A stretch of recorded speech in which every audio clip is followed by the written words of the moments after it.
picture basically opens with Lara going through a training session with this droid.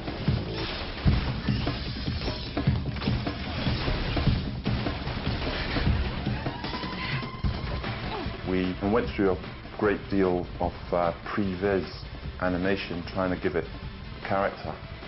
And because the thing's multi-armed, it's got basically 6 appendages. It went through a spider version, a gymnast version. We inserted some of that into the action. In fact, he does a really cool backflip in the movie where she's run past him. He then leaps up onto a pillar and does a backflip ending up on top of her.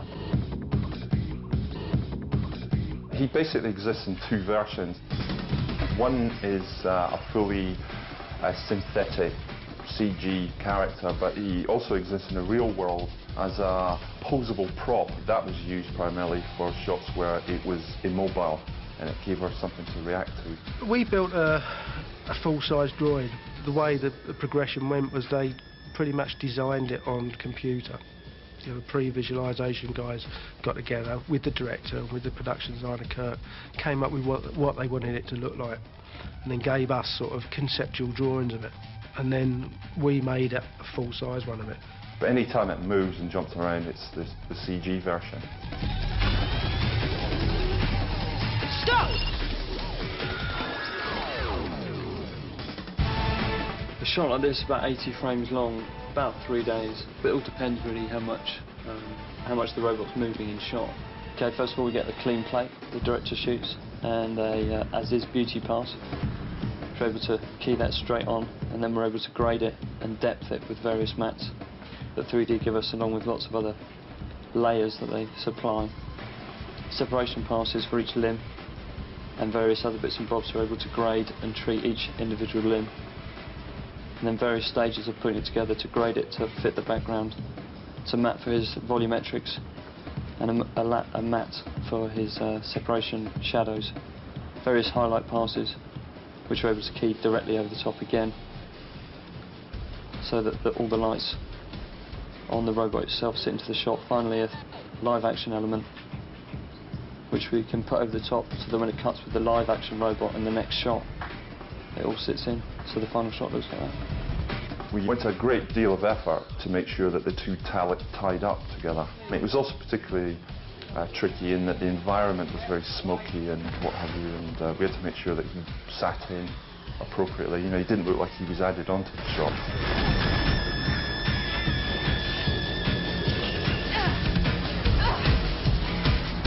I think we sort of broke new ground with that robot. I mean, there's been a lot of really impressive robots recently, CG robots in recent movies, but I think this one just was that little bit better.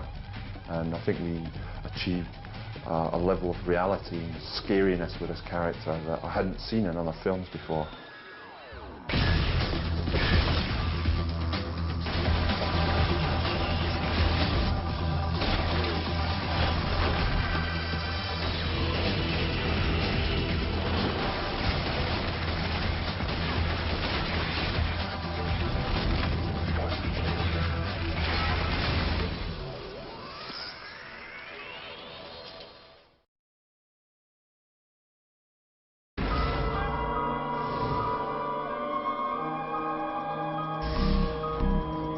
They built the clock physically. There was a 3-dimensional clock that was used in the shooting of the film. But what they hadn't created was the inside, the inner workings of the clock, and how would that be. So we worked on the idea of making these sort of magical cogs and springs, and how it would actually look sort of suspended in time. For this particular shot, the clock had to explode, and all the internal components had to animate in suspended animation.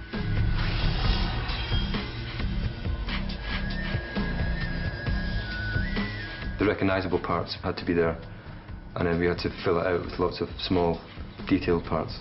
First we went up to the set and took pictures of the large-scale clock. Then we brought these pictures into the computer and used that to draw around and get the correct proportions. This is the CG objects which are rendered. The background, Lara Croft, and we have the crystal, which is an important part of the story here. And she puts her hand up and picks it up.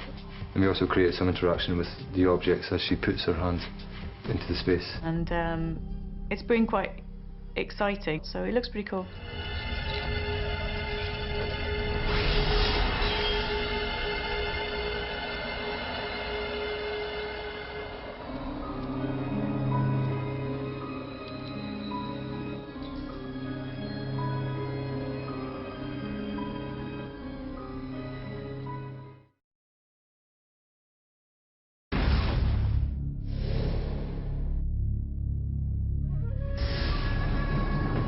Lara uses the mysterious power that this triangular artifact has in order to go back in time and stop the killing of her boyfriend Alex.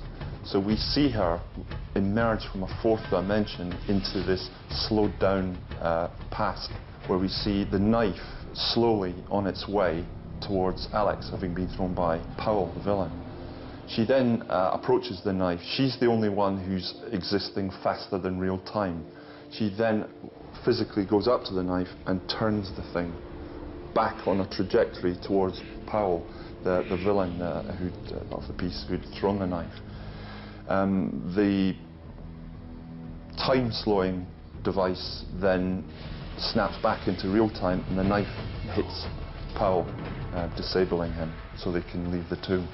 We did it by physically having a knife on set attached to a green screened, green painted rod that was then digitally removed. It allowed Angelina to have something physically to wrestle with. A CG knife was then used to actually plunge into Powell.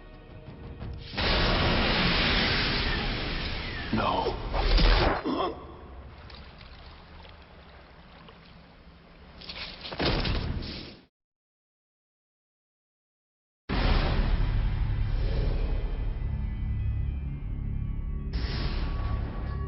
As an offshoot of the mechanism, the time effect mechanism of the orrery, we have these little fractures in time, these time glitches, and they're basically three-dimensional, 3-foot floating clouds of plasma that serenely float around the tomb.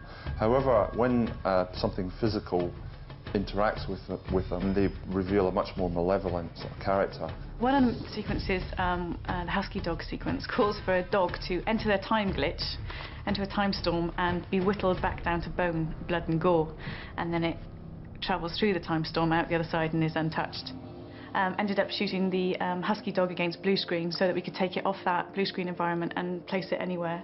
And we digitally, three-dimensionally rotoed the dog and built up muscle tissue and dog skeleton and tracked it to the live action. So time storms, these started with conceptual discussions with Simon West, the director, and from that we put together this image, which is a basic design which represents the concept of when the time storm is alive, something has touched it. In particular, we're going to talk about the dog sequence. This is a sequence when the dog jumps through one of these things. The dog sees one of them, jumps into it, it ignites, and inside the time storm the fur is stripped away from the dog, but his inertia carries him through and he comes out unscathed. We start with an offline, which is basically just timing out the dog sequence with the other principal photography plates. And from that we develop an animatic, including the computer generated elements, close up with the dog. You start with your backplate, which is shot on the orrery set. We have a dog which is shot on blue screen. We suppress the blue from the dog, put the dog over black, and extract a matte. And from this, the CG dog was assembled. That's the dog with the muscle texture, and a skeleton dog. And these elements are combined to produce the final result. And the sequence looks pretty gnarly.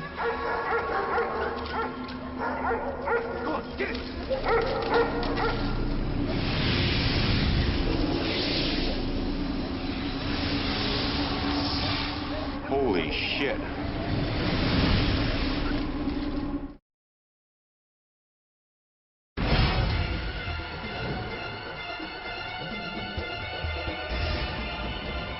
The major set piece, action-wise and effects-wise, visual effects-wise in the film is this battle in the Angkor tomb with all the stone statues and characters that come to life. Powell, the bad guy, activates this centuries-old mechanism which unleashes this mercurial life form in the tomb, which wends its way towards these statues and systematically brings them all to life. The first ones that we encounter are these 6'4" humanoid stone monkey characters. And I went to a great deal of effort to make sure that they look very plausible, very convincing, and that they look like they're actually in the environment. The shape was given by production because that was part of the set, and that was designed by production. From that we had a perfect copy of the statues in digital world, but then the way they move was up to us. The next step consists of actually putting skeleton bones in a creature. Once you've got a creature which is able to move, just like an animatronic, really. You can pose it, animate it, light it, and render it, and it gets composited on the background. When the stone characters came to life, I felt very strongly that they should break and fissure and crack at the joints. They didn't actually have a rubberized feel about them. Rather than going a 100% CG route with all that, I made a great deal of effort to shoot real elements, dust and cobwebs, that would be later superimposed on top of these characters. I think to make any shot successful, you've always got to sit the CG into the plate and then try and join the plate with it. And we shot lots of practical elements with Steve Beck, the effects supervisor. All of those elements have been used to blend the two images together. I had considered at one point that we have stand-ins of stuntmen standing in wearing green costumes that would give Lara and the other characters something to actually physically refer to. But that actually would have limited the animation approach that I had in mind. There's two situations really. There's some situation where the actors are interacting closely with the monkeys. So we had a kind of stand with some lights on it, so the actor could look in the eyes of the monkey without having the monkey. And that was quite useful because, straight away it makes it work. Went to a great deal of effort to make sure that this looked totally believable.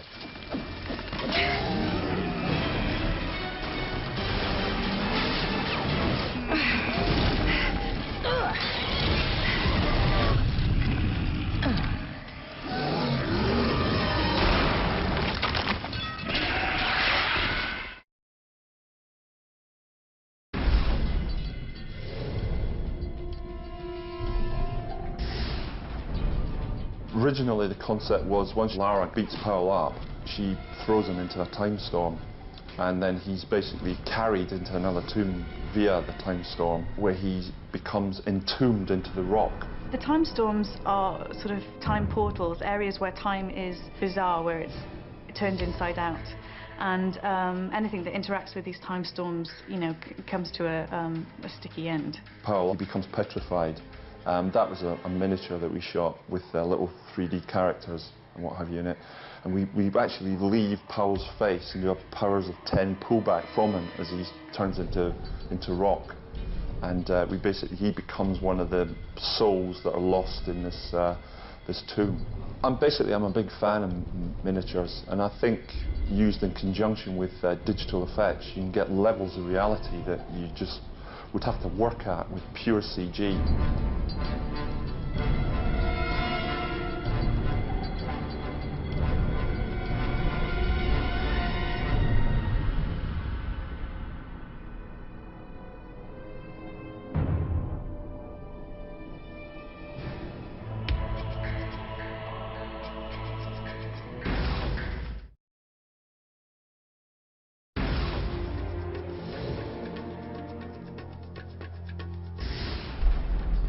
The Brahman character is basically the climatic part of the sequence. Our villains basically leave the tomb, and they know something else is going to happen. Lara, of course, is slightly oblivious to this. She's standing in front of this character, and he slowly comes to life behind her. Obviously, it has to be pretty imposing, pretty scary, and definitely convincing that this thing is towering over Angelina. Because it exists on set already, the look in that sense is already described. What we needed to do was recreate the Brahman from set in CG, totally. So in order to do that, you need to go out onto set, take photographs, take textures, take measurements, and bring that all back for the guys to replicate it. It's quite complicated and sort of quite interesting from a 3D standpoint, because it's a character which starts off as a real object and has to sort of, because it's made out of stone, it breaks itself into a real character. So it's quite a challenge for us. Somehow we've got to get a transition where it actually breaks itself apart and we see the stone crumbling, and so it frees itself up enough to be able to move. We basically by hand have to go through and sketch out on the Brahman guidelines where we need to break it. So the animators sort of play with the character for a while, try and work out which bits they need to be removed and which bits of stone need to be cracked so that it can actually achieve the movement that we need to get, and then we have to go through it and painstakingly chop it up into hundreds and hundreds of bits. And his face animates as well, so then we have to go into even more detail and break his face up into, give him enough pieces so they can actually move to make shapes and give expression. This is the first time he sort of fully stands, so at this point we've broken away enough of him to allow him to move, and he actually steps down from the podium and she realises that he is going to come after her. And from within all those cracks we're getting dust and bits of stone crumbling out all the time. We did have the option of you know, putting dust gags, dust effects actually physically on the set that we would imply were basically being caused by the footfalls and the motion. But I opted to go for a post effect with that, a very complicated effects element shoot that we would use to layer on top of this character to make him look like he was really 25 tons of statue coming to life. We had loads of dust and rocks and bits and pieces falling off him, all shot real world but added on top of the CG character. So as with the Stone Monkeys, we've got a level of I think reality that you could do with CG, but funnily enough we did have the option. And also I thought, if you can do something for real, do it for real.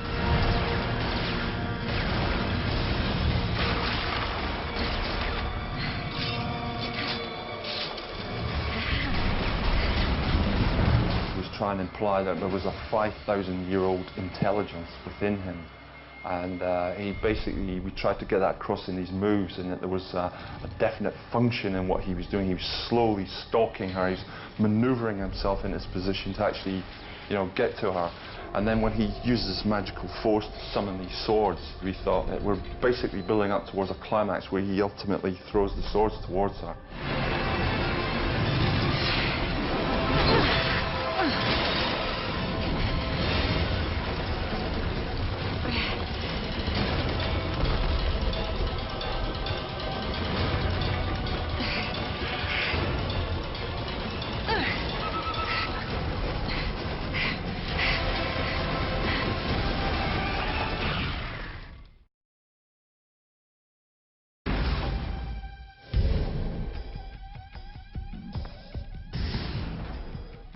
These griffin characters or statues are coming to life. These are gorilla-shaped characters with wings, and they're much more dynamic in their movements than the monkeys, and they're very sort of athletic in their moves.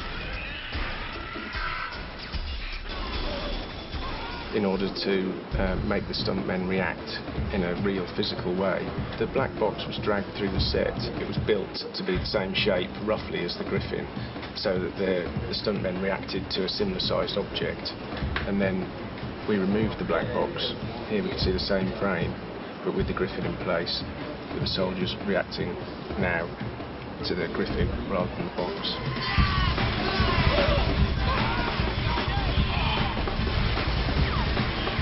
We made a great deal of effort to give them a different character from the Stone Monkeys. The griffin characters were very dynamic and they had a definite function, and that was basically to get and stop Lara. This is one of the final encore shots where Lara shoots one of the griffins. And here's some of the elements that we used to put it together. This is a background plate without anything there. The 3D CG elements. This is some of the bullet hits, the elements we put on top. And finally some mats. We replaced the hands and the gun for the final shot. We had a lot of fun blowing living daylights out of these characters. I think our animators did a good job in getting across the dynamism of this character. I was very pleased with the way that they came out.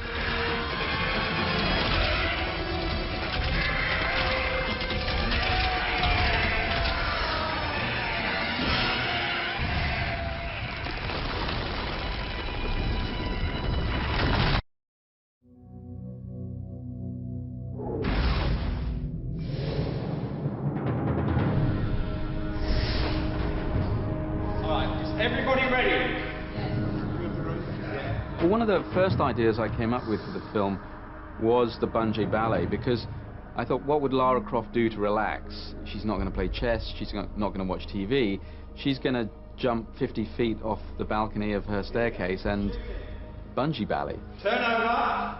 We talked about it in the beginning of this film, that the big thing for me would be to learn what I could from this person and kind of become her as much as possible. Camera! 3, 2, 1, go!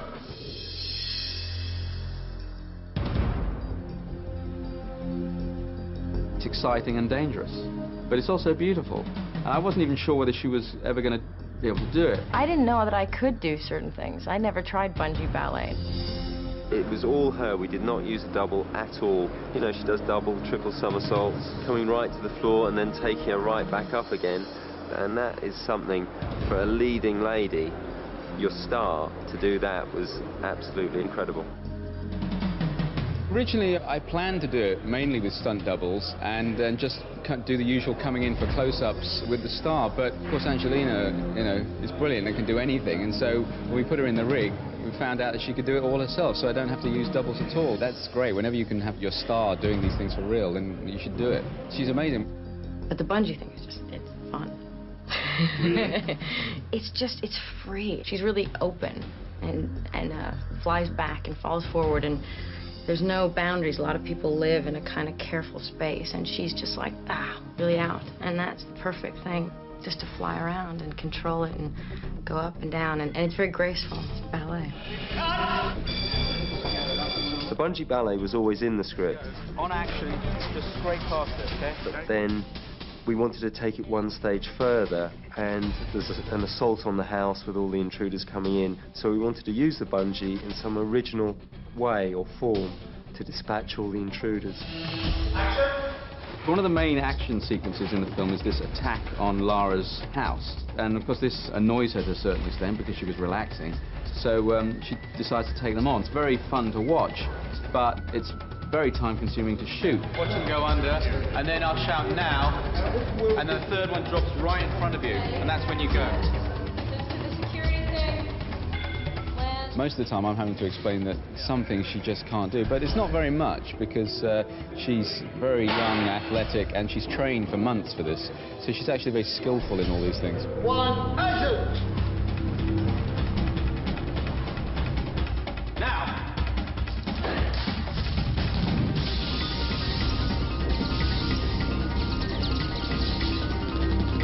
The thing with her is that she learns so quickly. It's very surprising how fast she can learn something.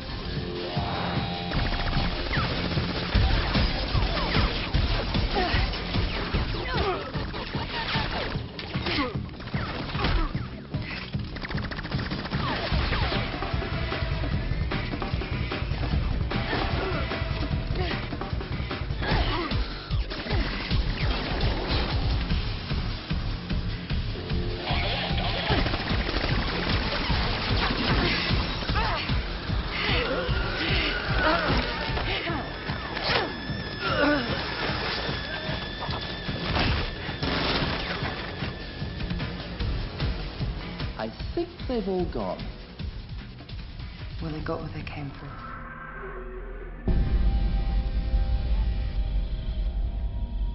Eight Alpha Foxtrot, take 1A camera. B camera.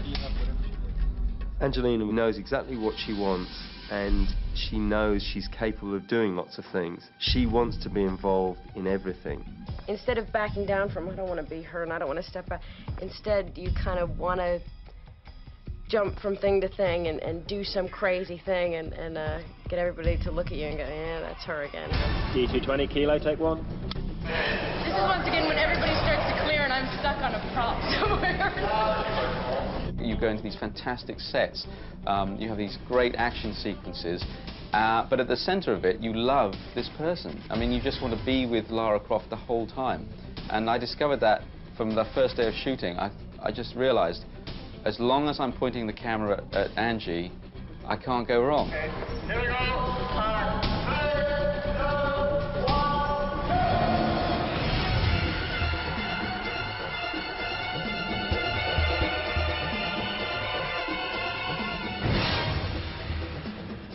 It was a lot more intricate than it appears, because it's not just a fixed column swinging on it, you know, backwards and forwards. The whole idea of it is that it had to be released, it had to move forward across the set as well as going down at the same time. We'd rehearsed this numerous times with the stunt doubles, and both of them had to take motion sickness pills because they were on this column for about 20 minutes and they were both sort of getting seasick. And also, they actually found it very difficult. They couldn't stand up on the log. Angelina literally got on, she stood up straight away, and she was like riding a surfboard. Everyone was so stunned. She did it better than the stunt doubles, better than what we'd seen in rehearsals, and I was saying this was not possible.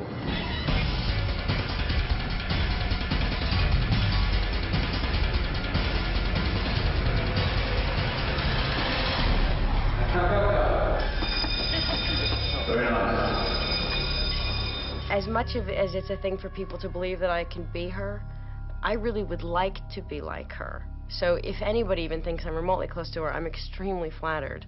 And if they don't believe that I'm anything like her, I kind of would say, well, yeah. I agree. I'm the first one to say that I'm, I'm a bit of a dork, so at the end of the day, I'm clumsy.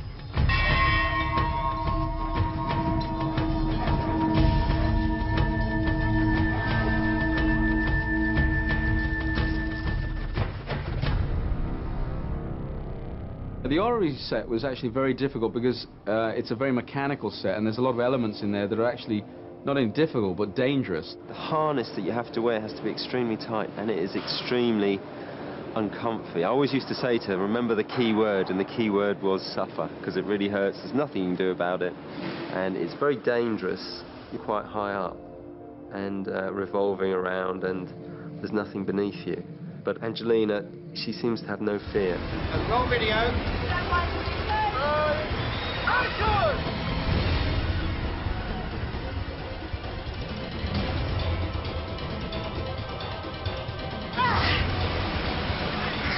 I just wanted to win, and I did.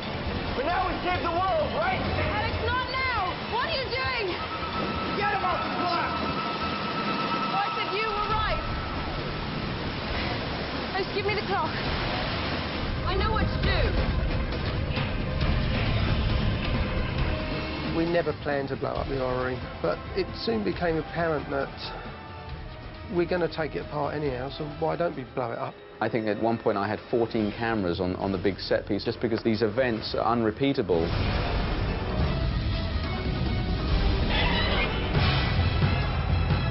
I'm running through this orrery with water just crashing down, a tidal wave coming.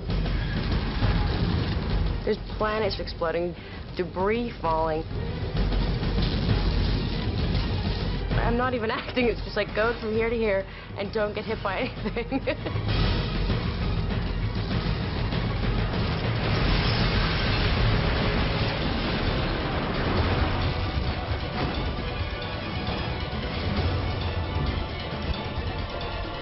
We were all commenting that how lucky we are to have Angelina. She kind of raised the bar very, very high.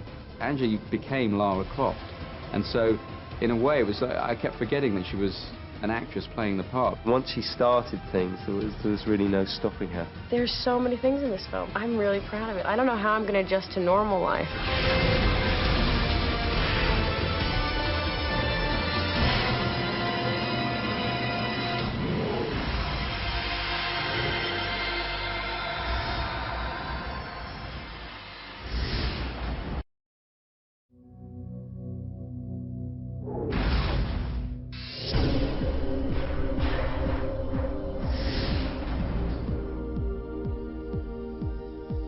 When I first got here, I felt like this little geek This little, like, scrawny, you know, young actress from LA. One more time, let's go forward. And then through all the training, my body had changed and my mind had changed because I had a totally different focus. I knew that I was going to have to put Angie through some pretty rigorous training. I got her over to London and basically put her into boot camp because there were so many different disciplines that she was going to have to learn. And I felt like I was being formed into a special agent.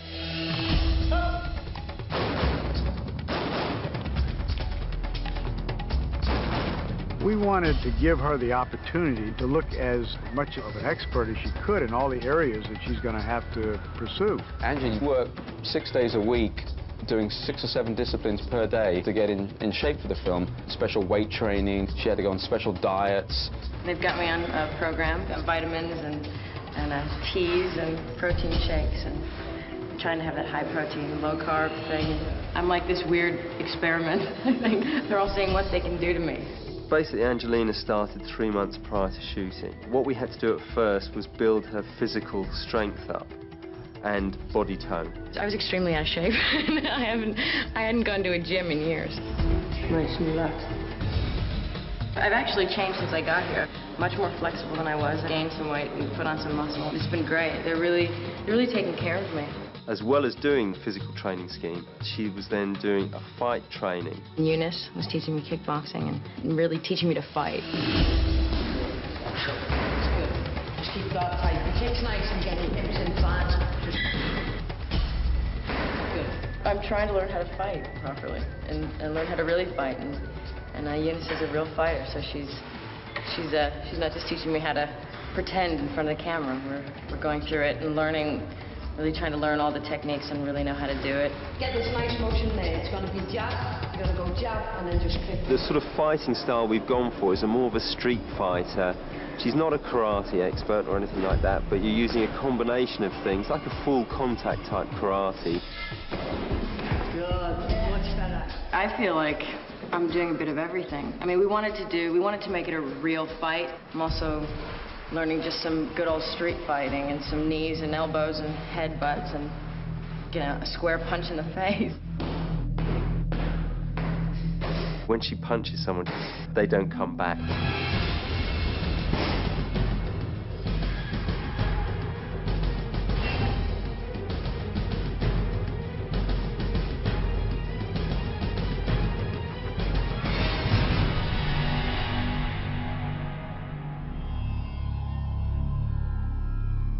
I never took yoga before. I thought I'd hate it, but I really like it. Yoga is just relaxation, and also it's muscle tone as well. It's very good for mind and body. I wanted her to really be as whole a human being as possible, and I think we wanted her to have that fire and that fight, but also have that really strong center and be really relaxed.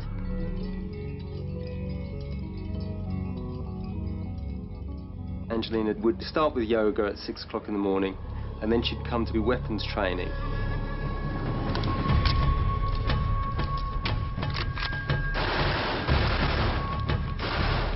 We had military weapons training, getting on your knee and knowing how to position yourself. Good. One target only. And they'd set up things all around the place. Things would flip around, I'd have to duck and dive and roll, and I was losing my mind. Advance. Up! She's a perfectionist, so she wanted to look as good as she could possibly look. It's nothing worse than to see an actor that insists he knows how to use a weapon. Everybody watches it and knows anything about weaponry, goes, oh my God, look at it, he held the gun backwards. Whichever target you come across first, treat that as a maximum threat. Within the weapons training, she was taught by an SAS instructor. SAS is the English Special Forces. Take out him, go for him, stoppage, draw your pistol. He first just taught her basically how to fire a gun. Short bursts. Up.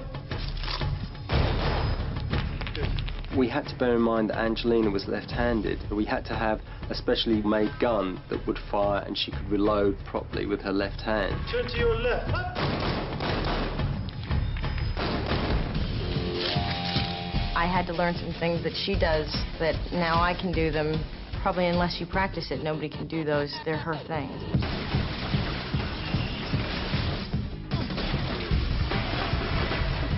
I walk in, and here I see my daughter standing on a column that's been broken down. Take her guns out and flip them in the air and throws them into the holster. Whoa! Doesn't anybody realize how unbelievable is it?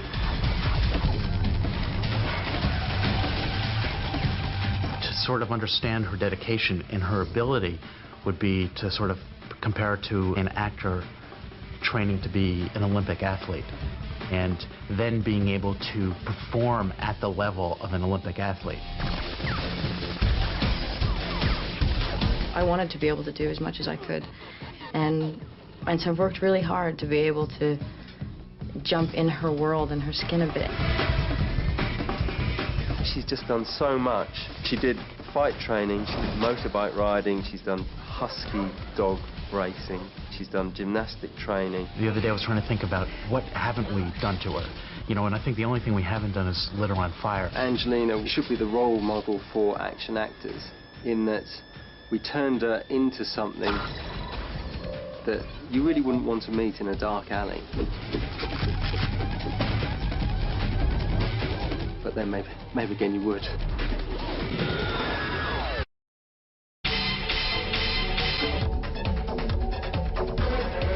Lara is an icon to the younger generation. She's great because she is that kind of clean living, all-round good person.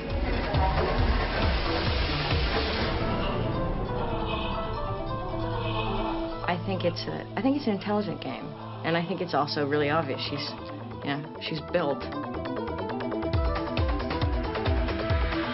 Women want to be her, men want to be with her, and I think that's a recipe that works across both genders.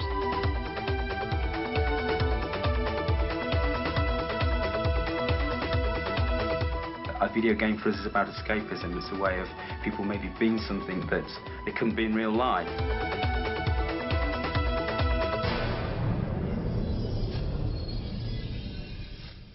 The history of Lara came from an E3 show where I saw for the first time Sony PlayStation and was like, wow, this is the future, this is where gaming is going, this is such a cool machine. Came back, said, these are the games that we've got to beat, these are the games we've got to get better at. It started like that. It actually allowed us to sort of bring a sort of a dream that we had of what the game could be using the then, technology. One of the guys said, I've got this great idea for a pyramid game, and like Egyptian game. I said, yeah, I just love that idea. 6 months later, it said, there's the character, what do you think?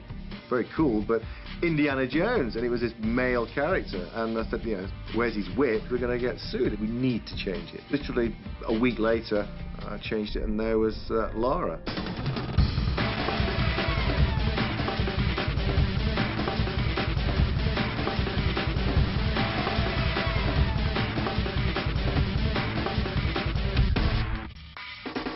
Well, it's a woman. You've gone from a man, and now you put a woman there, you're going mad. I said, no, it's going to be really cool. She's got to do so many different things that men can't do.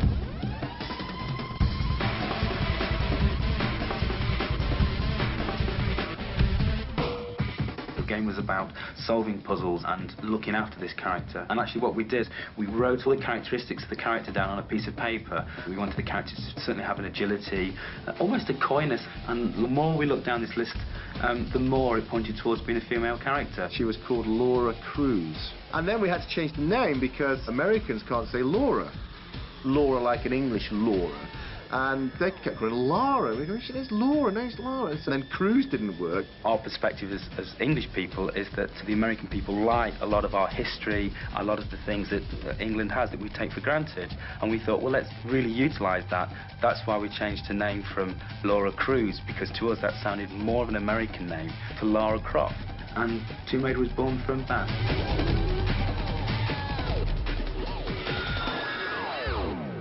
I think the game came at a breakthrough time in the industry. Technology took a significant leap from the sort of 2D graphics into 3D graphics. And the gameplay, which is very compelling. You're an adventurer, you're in a world, you're fighting, you're going around finding objects with a very involved storyline. Ah, Miss Croft.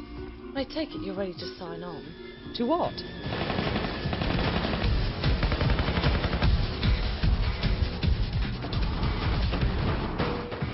The timing for Lara was so good because there was this whole shift in the demographic of what was happening, if you like, in the whole female movement. We knew that we wanted this character to be something other than a person that carried guns and just shot things, because that wasn't what the game was about. All of a sudden, the women were far more confident in what they wanted to do, and sort of, you know, why the guys, you are no better than we are. We can do what you guys can do, and hey, get out of our way because we're coming through.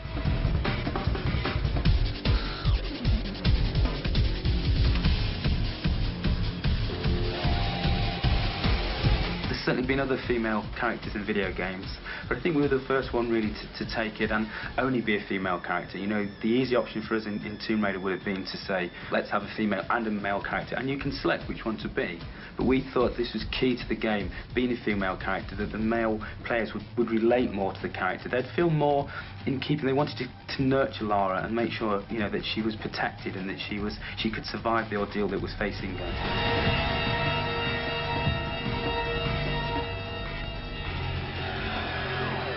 Tomb Raider 2, which is some 6 years ago now, when obviously the Lara sort of phenomenon was really taking off. There was almost a feeding frenzy around for what we were going to do next with Tomb Raider, and lots of people were actually asking and assuming that we were going to go off and do almost a computer-generated movie along the lines of sort of Toy Story, and I think they were very popular then. At the same time, the interest was sort of, you know, it became fairly apparent that Lara as a character could make that transition from video game screen onto the big screen. Our biggest concern when we were looking for a partner with the movie was exactly what they're going to do with Lara. Lara is our Mickey Mouse, and we're as protective over her as Disney is over Mickey, and we had to be pretty sure that we could say no. Paramount were the only company that were prepared to do that, the only movie studio that were prepared to do that. We were very involved in looking at the script and the cast and the characters to make sure, once again, that the integrity of the property was maintained, because it was such a big part of our business, and we felt we didn't really want to compromise. And certainly with Angelina, there was no second choice. She's the perfect Lara Croft.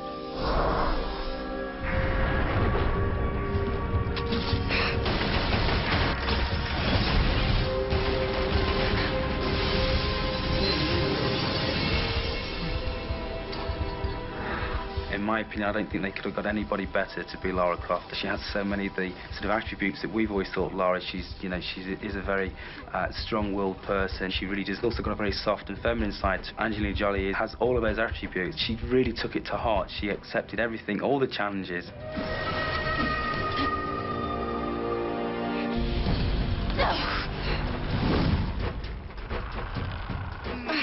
When I was down and seeing her on the set, you know, she was in harnesses bouncing above 100 feet above us, and staggering, absolutely staggering. She's got all those things. She has all the things we love about James Bond. She's got all the cool stuff, and she comes from a certain past and history and a certain kind of a, you know, she's got all that sexy intelligence, but she's also Indiana Jones, and she's a real active person.